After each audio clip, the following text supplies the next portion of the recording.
Students, I am Mrs. Navdeep Kaur and we are doing conditional clauses. आपके syllabus में conditional closes कैसे हैं? आपको सेंटेंस दिए होंगे, उन सेंटेंस के अकॉर्डिंग आपने वर्ब को एडजस्ट करना है। आपने टेंस किए हैं तो आप उसके अकॉर्डिंग अच्छे से वर्ब को एडजस्ट कर सकते हो। सबसे पहले आपने फॉलो करना है कि टेंस कौन सा है जो सेंटेंस गिवन है। आई रिपीट, आपके सिलेबस में आपको एग्ज़ाम के अंदर सेंटेंस दिए होंगे, आपने सिर्फ वर्ब को फिल करना है।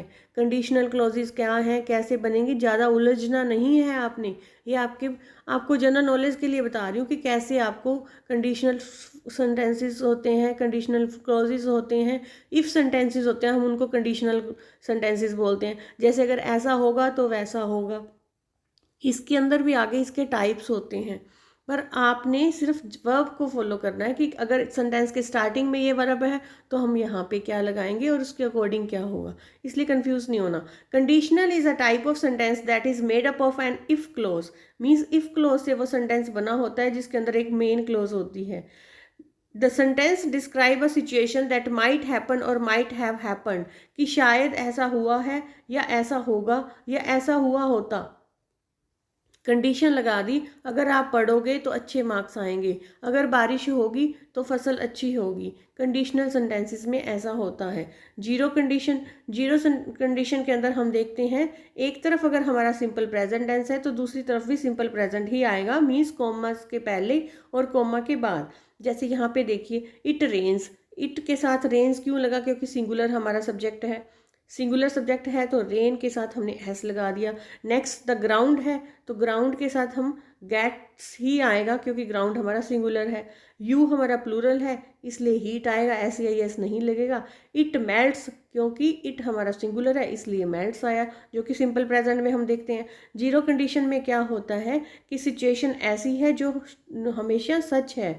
अगर बारिश होती है तो ग्राउंड गीला होगा।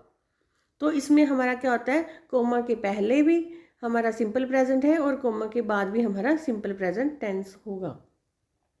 फर्स्ट कंडीशनल सेंटेंसेस कौन से होते हैं, यहाँ पे सिंपल प्रेजेंट टेंस है हमारा, और नेक्स्ट कोमा के बाद हमारा फ्यूचर सिंपल होगा।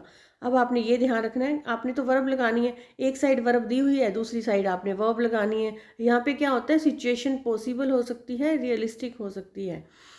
If I go to the shop, if I go to the shop I will buy something. अगर मैं शॉप पे जाता हूँ तो मैं कुछ खरीदूंगा। यहाँ पे ये बात है। अब यहाँ पे हमने क्या देखना है, एक तरफ हमारा सिंपल प्रेजेंट है तो दूसरी तरफ फ्यूचर सिंपल होगा। अगर आपको विल दिया हुआ है तो आपको पता है विल के साथ हमेशा V1 आती है, तो आपने जस्ट V1 को V1 लगा देनी है। अगर यहाँ पे हम देखते हैं आई हमारा प्लूरल है तो प्लूरल के हम साथ V1 लगाएंगे। फिर नीचे आई स्टडी, क्योंकि आई को हम प्लूरल में काउंट करते हैं सिंपल प्रेजेंट में, इसलिए स्टडी आ गया। Next I will pass my exam, will के साथ हमेशा V1 आती है इसलिए आप विल के साथ V1 लगाओगे। आपको यहाँ से क्लू मिल रहा है, अगर विल है तो V1 लगा दो, अगर इधर वाली साइड आपको आई है तो इसके साथ स्टडी ही आएगा, क्योंकि आई हमारा प्लूरल है। सेकंड कंडीशन के अंदर क्या होता है, एक सिचुएशन दी होती है जो कि इम्पॉसिबल है और अनलाइकली टू हैपन है, हो नहीं सकता। If I won the lottery I would buy a mansion. यहाँ पे हम देखते हैं कि ये पास्ट में दिया हुआ है, अगर इधर पास्ट में V सेकंड दिया हुआ है 1, तो हम इसको भी नेक्स्ट को भी पास्ट में बनाएंगे, वुड बाय आ जाएगा। फिर विल और शैल के साथ वैसे हम क्या लगाते हैं, V1 लगाते हैं। अब ये पास्ट था हमारा, 1 दिया हुआ है, यहाँ से हमें क्लू मिल गया कि ये पास्ट में है, तब हम इधर भी विल का वुड कर देंगे, वुड के साथ V1 लगा देंगे। If I were you I would quit smoking. तो यहाँ पे ये फिर वो इमेजिनेशन की बात कर रहा है कि अगर मैं तुम होते तो मैं ऐसा करता। तो इसमें क्या है कि यहाँ पे पास्ट दिया हुआ है तो अब हम यहाँ पे विल नहीं लगाएंगे, वुड लगाएंगे और वुड के साथ V1 आएगा। थर्ड कंडीशन कौन सी होती है, past perfect plus would have plus past participle.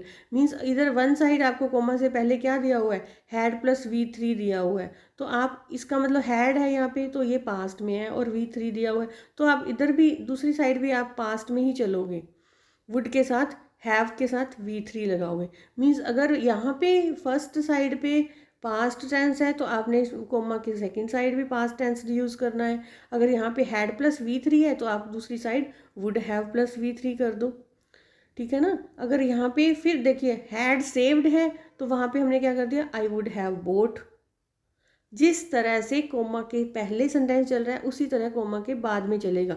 Coma इसके पहले अगर क्या है, प्रेजेंट टेंस है, तो आपने उसके हिसाब से चलना है। कोमा के बाद भी वही प्रेजेंट टेंस आएगा। अगर कोमा के पहले पास्ट टेंस है तो आपने भी उसी सीक्वेंस में पास्ट टेंस को फॉलो करना है।